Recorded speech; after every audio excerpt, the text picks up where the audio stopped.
Hi everyone, welcome to Lunch Bunch and happy May. May is short story month, so I'm going to be reading some short stories here. And what I love most about short stories is that they are a great way to discover new authors and kind of get a quick little snapshot of their writing style. It's also a great way to read more about your favorite authors, so really they are a win-win. And today I'm reading from a collection called Unexpected Magic by Diana Wynne Jones. And you can see I have the ebook version, which is great. I found it on the catalog and was able to download it through the Hoopla app. So that was really awesome. And today's story is called Enna Hittims. It's a story about a girl who is sick. She's stuck in her room, stuck in bed, bored, and has to figure out a way to keep herself occupied. So she kind of lets her imagination run free. And it's a story of what can happen when we do that and the magic that can come from using our imaginations. So again, this is Enna Hittims. Anne Smith hated having mumps. She had to miss 2 school outings. Her face came up so long and purple that both her parents laughed at her when they were at home. And she was left alone rather a lot because her parents could not afford to leave their jobs. The first day was terrible. Anne's temperature went up and up, and the higher it got, the more hungry she became. By the time her father got off work early and came home, she was starving. But people aren't supposed to get hungry with the temperature, Mr. Smith said, grinning at the sight of Anne's great purple face. I don't care. I want 5 sausages and 2 helpings of chips and lots of ketchup, said Anne. Quickly, or I'll die. So Mr. Smith raced out to the chip shop. But when he came back, Anne could not open her mouth far enough to get a bite of sausage. She could not chew the chips, and the ketchup stung the inside of her face like nettles. I told you so, said Mr. Smith. Anne, who was usually a most reasonable person, burst into tears and threw all the food on the floor. I'm so hungry, she yelled. It's torture. Of course, it hurt to shout, too. Mr. Smith was reasonable, except when he had to clean ketchup off the carpet. He lost his temper and shouted, Do that again, and you're grounded, mumps or not. I hate you, said Anne. I hate everything. And she sat and glowered, which is the only way to be angry with mumps. I think she's got grumps as well as mumps, Mrs. Smith said when she got in from work. It did seem to be so. For the next few days, nothing pleased Anne. She tried wandering about the house, very slowly, because moving jiggled her great mauve face, looking for things to do. Nothing seemed interesting. She tried playing with Tibby, the cat, but Tibby was boring. She tried watching videos, but they were either boring or they made her laugh, and laughing hurt. She tried reading, but that was the same, and her fat, swollen chin kept getting in the way. Everything was boring. Mrs. Harvey next door had kindly agreed to come in and give Anne lunch, but it did not seem to occur to Mrs. Harvey that things like crusty pizza and stewed rhubarb are the last things you want to eat with mumps. Anne told her parents all this when they got home. The result was that her parents stopped saying, It's the way you feel with mumps. Instead, they said, Oh, for heaven's sake, Anne, do stop grumbling, every time Anne opened her mouth. Anne took herself and her great purple face back to bed, where she lay staring at the shape of her legs under the bedclothes and hating her parents.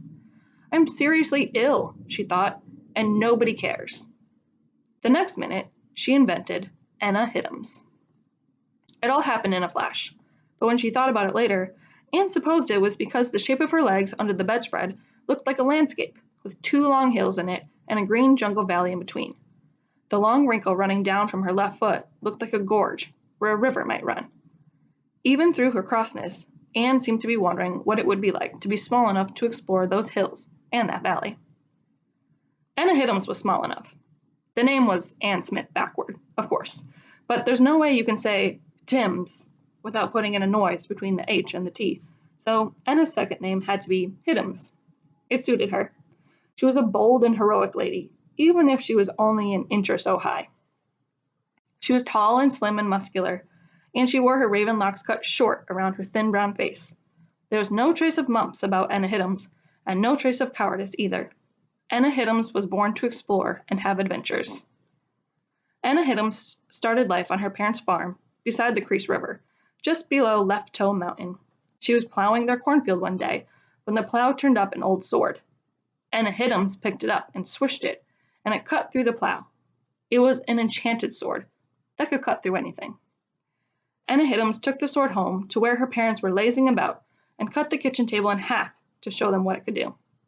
"I'm leaving," she said. "I want to have adventures." "No, you're not," said her parents. "We forbid it. We need you to do the work." Then Enna Hittims realized that her parents were exploiting her. She cut both their heads off with the enchanted sword and set off from the farm with a small bundle of food to look for what she might find. In this way, Enna Hittims began the most exciting and interesting kind of life. For the next few days, Anne found it hard to think of anything else. She lay in bed and looked at the landscape on the bedspread and imagined adventures for Enna Hittims to go with it. The first heroic deed Enna Hittims did was to kill a tiger at Ankle Bend. Tibby put this idea into Anne's head by coming to sleep on her bed. After that, Enna Hittims climbed up on the mountain where the landscape grew ever more wondrous. In the giant fern forest near the top of Left Toe Mountain, where monkeys chattered and parrots screamed, Enna Hittims came upon two more intrepid travelers who were about to be killed by a savage gorilla. Enna Hittims cut the gorilla's head off for them, and the two travelers became her faithful friends. They were called Marlene and Spike. The heroic three set off to find the treasure guarded by the dragon on Knee Heights. By this time, Anne was finding Enna Hittims and her friends so interesting that she just had to get out of bed for her drawing book and felt tips and draw pictures of their adventures. Of course, when she got back into bed, the landscape had changed. The green patch, which had been the fern forest, had gone down between Anne's feet and become the Caves of Emerald, and the Crease River had turned into Toagra Falls. Enna Hittims and her friends realized they were exploring an enchanted land, and took it all in quite calmly. As the landscape changed every time Anne got in and out of bed, they soon understood that a powerful magician was trying to stop them getting the treasure. Enna Hittims vowed to conquer the magician when they killed the dragon. The three friends explored all over the bedspread. Anne made drawing after drawing of them. She no longer minded Tibby's being so boring. While Tibby was curled up asleep on the bed, she held still for Anne to draw her. Anne intended Tibby to be the dragon in the end, but meanwhile, Tibby made a useful model for all the other monsters the three heroes killed. For the human monsters, Anne fetched snapshots of her parents and her cousins, and copied them with glaring eyes and long teeth. Enna Hittims was easy to draw. Her bold, dark face gave Anne no trouble at all. Marlene was almost as easy because she was the opposite of her friend, fair and small and not very brave. Enna Hittims often had to snap at Marlene for being so scared. Spike was more trouble to draw. Of course, he had spiky hair, but his name really came from the enchanted spike he used as a weapon. He was small and nimble, with a puckered face. Anne kept getting him looking like a monkey until she got used to drawing him. She drew and drew. Every time she got out of bed and the landscape changed, she thought of new adventures. She hardly noticed what Mrs. Harvey brought her for lunch. She hardly noticed whether her parents were in or out. "Thank goodness," said Mr. and Mrs. Smith. And then disaster struck. Just before lunchtime, when Anne was all alone in the house, every one of her felt tips ran out. "Oh, bother," Anne wailed, almost in tears. She scribbled angrily, but even the mauve felt tip only made a pale, squeaky line. It was awful. Enna Hittims and her friends were in the middle of meeting the hermit, who knew where to find the dragon. Anne was dying to draw the hermit's cave. Enna Hittims was holding her enchanted sword threateningly at the foolish hermit's throat. Anne had a photograph of Mr. Smith all ready to copy as the hermit. She was looking forward to giving him long hair and a scraggly beard, and a look of utter terror. "Oh, bother," she shouted, and threw the felt tip across the room. Tibby, by now, knew all about Anne in this mood. She jumped off Anne's bed and galloped for the door. Mrs. Harvey came in with Anne's lunch just then. Tibby slipped around Mrs. Harvey and ran away. "Here you are, dear," Mrs. Harvey said, puffing. She put a tray down on Anne's knees. "I've done you macaroni and cheese and some nice stewed apple. You can eat that, can't you?" Anne knew Mrs. Harvey was being very kind. She smiled, in spite of her crossness, and said, "Yes, thank you." "I should think you'd be well enough to go downstairs a bit now," Mrs. Harvey said, a little reproachfully. "The stairs are hard work."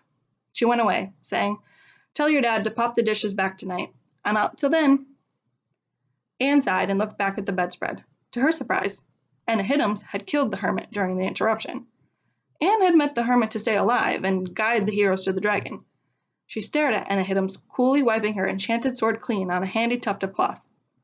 "Sorry if I lost my temper," Enna Hittims was saying, but I don't think the old fool knew a thing about that dragon. Anne was rather shocked. She had not known that Enna Hittims was that unfeeling. You did quite right, said Spike. You know, I'm beginning to wonder if that dragon exists at all. Me too, answered Enna Hittims. She hitched her sword to her belt rather grimly. And I think someone's having us on. Enna, Marlene interrupted. The landscape's changed again. Over there. The three heroes swung around and shaded their eyes with their hands to look at the tray across Anne's lap. So it has, said Enna Hittims. Well done, Marlene. What is it up there? A tableland, said Spike. There are 2 white mountains and 1 steaming. Do you think it could be the dragon? Probably a new volcano, said Enna. Let's go and see. The 3 heroes set off along the top of Anne's right leg, walking swiftly in single file, and Anne watched them in some alarm. She did not want them climbing over her lunch while she tried to eat it. Go back, she said. The dragon's going to be down by my right knee. What was that? Marlene whispered nervously as she followed the other 2 up the slant of Anne's thigh. Just thunder. We're always hearing it, said Enna Hittims. The 3 heroes stood in a row with her chin on the edge of the lunch tray. Well, how about that? Said Enna Hittims. She pointed to the plate of macaroni and cheese. That hill of hot pipes. Do you think it's an installation of some kind? There could be a baby dragon in each pipe, Marlene suggested. And what are those shiny things? Spike wondered, pointing at the knife, fork, and spoon. Silver bars, Enna Hittims said. We'll have to find an elephant and tow them away. This must be the dragon's lair. But what's that? The 3 heroes stared at the bowl of stewed apple. Pale yellow slush, said Spike, with a soup smell. Dragon sick? It could be some kind of gold mulch, Marlene said doubtfully. She looked carefully across the tray, searching for a clue. Her eyes went on, up the hill of Anne's body beyond. She jumped and clutched Spike's sleeve. Look, she whispered, up there. Spike looked. He turned quietly to Enna Hittims. Look up, but don't be too obvious about it, he murmured. Is that a giant face up there? Enna Hittims glanced up. She nodded. Right, very big and purple, with little piggy eyes. Some kind of giant. We'll have to kill it. Now, look here, Anne called out. But the 3 heroes took her voice for thunder just as they always did. Enna Hittims went on briskly laying her plans. Marlene and Spike, you go around the tableland, 1 on each side, and climb up its hair. Swing over when you're above the nose and stab an eye. I'll go in over the middle and see if I can cut its fat throat. Spike and Marlene nodded and raced away around the edges of the tray. Anne did not wait to see if the plan worked. She picked up the tray and pushed it on top of her bedside cupboard. Then she scrambled out of bed as fast as she could go. This, of course, changed the landscape completely, toppling all 3 heroes over and burying them under mountains of sheet and blanket. Anne hoped that had done them in. It ought to have, since they were only part of her imagination.